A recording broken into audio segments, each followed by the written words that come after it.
India sebagai tuan rumah G20 tahun ini akan mendorong kumpulan negara-negara ekonomi besar dunia tersebut untuk mendukung kenaikan pembayaran pajak perusahaan global ke negara-negara, di mana perusahaan tersebut memperoleh keuntungan berlebih.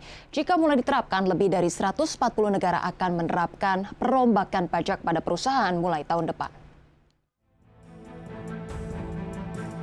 India akan mendorong mitra G20 pada pertemuan yang diselenggarakan nanti untuk mendukung kenaikan bagian pajak yang dibayarkan perusahaan multinasional ke negara-negara di mana mereka memperoleh keuntungan berlebih.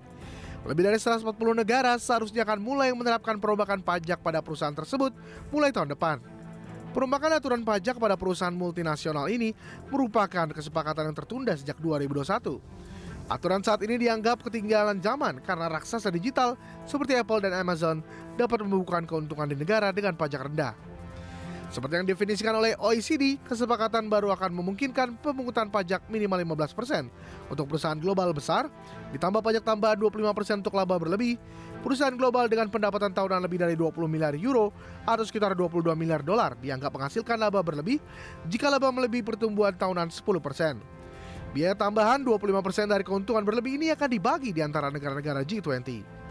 Tak hanya India sebagai tuan rumah G20 tahun ini juga akan mengusulkan agar pemotongan pajak dipisahkan dari prinsip pajak keuntungan berlebih, di mana aturan saat ini memperbolehkan negara mengimbangi bagian pajak dengan withholding tax atau WHT yang dikumpulkan.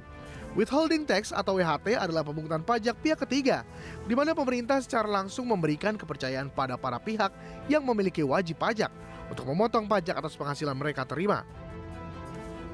Namun, beberapa kekhawatiran dari beberapa negara memiliki terkait perjanjian multilateral yang sudah ada.